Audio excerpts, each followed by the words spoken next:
Hey all, welcome to ShareTreck. This is Raj here, friends. Today I want to talk about Palantir, another big player in the AI sector.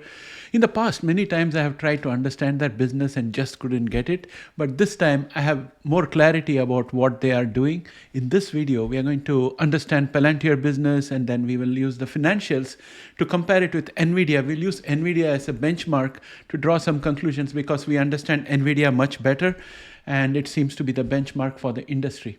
With that said, let's get started. Welcome back, friends. I'm going to start off with a general description. Imagine a giant puzzle with a million pieces. That's kind of what companies deal with today.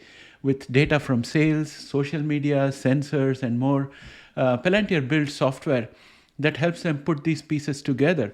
Also imagine that they had historical data from so many years ago when their departments were configured differently before the merger, after the merger, and so on and so forth. So all kind of unformatted and differently formatted data can all be made sense of. They started in 2003 working with government agencies to fight terrorism, but now they are helping all sorts of big companies too. And the whole aspect of taking unformatted data and differently formatted data, putting them together and searching patterns and making sense of that is what AI is all about. Think of Palantir software as a super-powered filing cabinet on steroids. Their platforms like Gotham and Foundry organize this massive data mess and make it easier to find what you need. Plus, they keep everything super secure, which is important when you're dealing with sensitive information. Recently, Palantir has been getting into some cool new stuff with AI. They're building tools that can use AI to analyze data even faster and find patterns that humans might miss or humans might find it very difficult to comprehend. Imagine being able to spot fraud in your financial data in seconds. That's the kind of power that they're aiming for.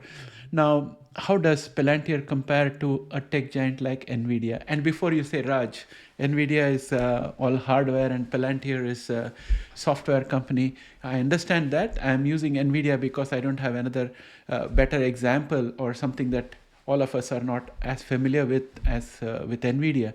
So we'll use that as a yardstick just to see where they are and just as a comparison. Okay, so it's not a perfect comparison, but let me have that. Well, NVIDIA is like the king of graphics chips. They are huge and make a ton of money. Palantir, on the other hand, is still growing fast. They don't make quite as much money yet, but investors seem to think that they have a lot of potential. I'll provide more financial contrast later in this video, but that was an executive summary. Now let's dig deeper. First, let us look at Palantir's company platforms and capabilities. Here is what Palantir brings to the table. They've got 4 key platforms that are the backbone of their operations. Number 1, Palantir Gotham. Think of this as an AI-ready operating system that supercharges decision-making across different domains. It's like having a real-time advisor that evolves with the situation, helping decision makers stay ahead of the curve. Number 2, Palantir Apollo. This platform is all about streamlining the software deployment process for Palantir solution. It's like the engine that powers their software, making sure everything runs smoothly. Number 3, Palantir Foundry. Foundry is like the brain of the operation. It creates a digital twin of the organization, or kind of omniverse, for lack of a better term, integrating all sorts of data of the organization to provide a comprehensive view of how things are going. Number 4, AI platform, or AIP. Palantir's AI platform is all about activating and controlling AI on the client's private networks. It's like having your own AI wizard working behind the scenes, making everything run more efficiently. With these platforms, Palantir helps organizations integrate diverse data sets, manage complex information landscape, and collaborate effectively. It's all about combining cutting-edge technology with human expertise to make sense of mountains of data. So, if I was to summarize everything that I have seen so far about Palantir, I've read various parts of their website which describes their operations and all. I think basically what we are looking at is a system which is very complex, which has got 3 layers. One layer is the core data layer where all kinds of data are collected and made available. The second layer is a kind of integration layer which knows what is where, it maps everything together. And the third layer is where you can make sense of it in terms of relationships between various entities.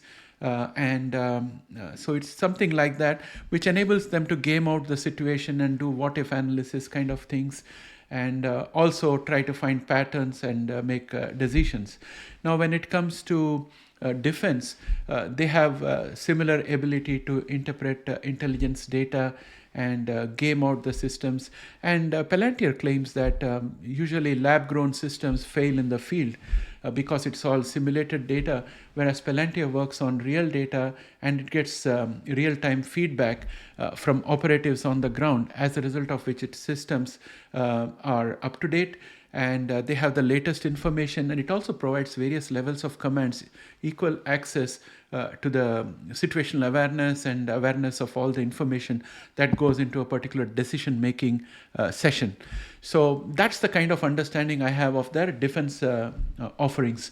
So it seems to me that Palantir is going to make use of a lot of what NVIDIA GPU offers as raw processing power. So Palantir will be one of the clients, and it will be providing services to clients which have GPUs and core systems, or they may even provide the whole thing as a package.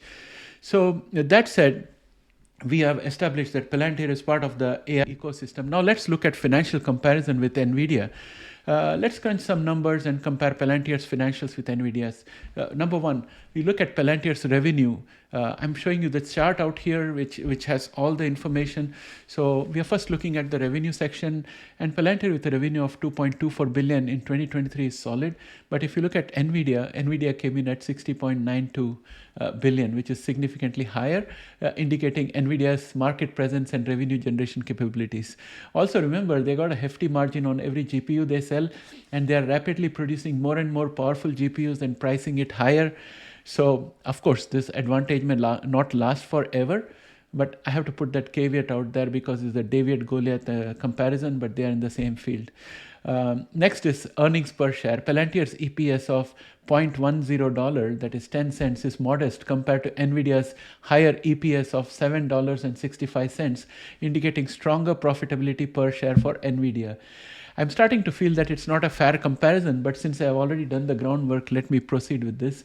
EBITDA margin. While Palantir's EBITDA margin of 14.08 shows efficiency in generating earnings, NVIDIA has a higher margin of 58.41, which suggests greater profitability and operational efficiency. Number 5, PEG ratio.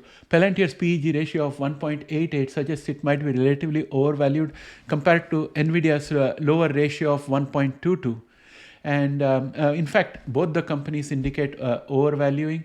In terms of profit margin, a profit margin of 9.43% for Palantir is notably lower than NVIDIA's robust profit margin of 48.85%, indicating differences in profitability and efficiency. And if you look at operating margin, Palantir's operating margin of 10.81 is substantially lower than NVIDIA's impressive margin of 61.59, suggesting differences in cost management and operational efficiency.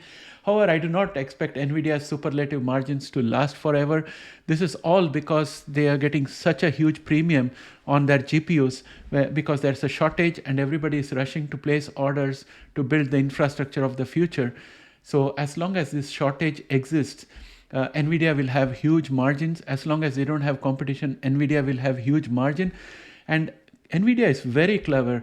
They are bringing more and more stronger GPUs, and they are making it hot swappable to the extent that you just pull out the old GPU and push in the new GPU. So as long as they keep on doing that and keep on bringing newer and newer, more powerful GPUs, I think they will continue to enjoy those margins. How much they can keep up with that is the big question. It's anybody's guess. In conclusion, I'll say while comparing Palantir's financial performance with NVIDIA demonstrates stronger profitability and operational efficiency across various metrics. However, as investors, we should consider both qualitative and quantitative factors while evaluating investment opportunities in these companies. There are many other aspects we have not considered, and also NVIDIA and Palantir are not the only companies in the ecosystem, and in a given economic cycle, there are many other sectors that may outperform. So this analysis is by no way a comprehensive and realistic analysis, but it's just intended to use NVDA as a popular yardstick and see how Palantir measures up to it. And friends, to be honest, when I conceived this video, I just wanted a good company against which I can compare Palantir for financials. But by the time I had done all the grunt work and put all the numbers together, and realized that NVDA was not something I could compare Palantir with. It was too late, so I'm using it, so don't put brickbats at me. Overall, I think Palantir is a great company and it has got a great future. And I think if given an opportunity, I'll definitely invest in Palantir. Here's the thing, NVIDIA is a pretty safe bet. They're already successful, but if you're looking at a company that could be the next big thing in data and AI, Palantir might be very interesting. Just remember, the bigger the potential rewards, it often comes with a bigger amount of risk attached to it. Higher risks, higher rewards. That's the ratio for the market. So please let me know what you think. Put that in the comment sections. But before you go, please watch my special message to you.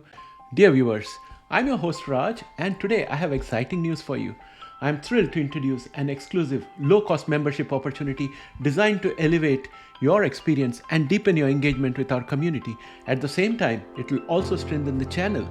As we journey together through the realms of genomics and artificial intelligence technologies, I invite you to join us and unlock a host of exclusive benefits. And by becoming a member, you will gain access to early access videos and be the first one to dive into our latest content, gaining valuable insights and analysis before it's released to the public. Monthly Zoom calls are a new feature I'm introducing. Join me for an intimate monthly Zoom call session where we dive deeper into industry trends, answer questions, and foster meaningful discussions. Joining our membership community not only grants you access to these exclusive benefits, but also ensures that you are at the forefront of our journey, shaping the direction of our content and discussions. For just $2.99 per month, you will secure your spot in this select group of individuals committed to learning, growth, and exploration. But hurry, membership is limited to only 25 spots, ensuring an intimate and personalized experience for all participants. It's just like buying me a cup of coffee once a month. I would like that, wouldn't you? Don't miss out on this opportunity to enhance your investment journey and connect with like-minded enthusiasts. Thank you for your continued support, and I look forward to welcoming you as a valued member of our community. See you soon in the membership section. Bye for now.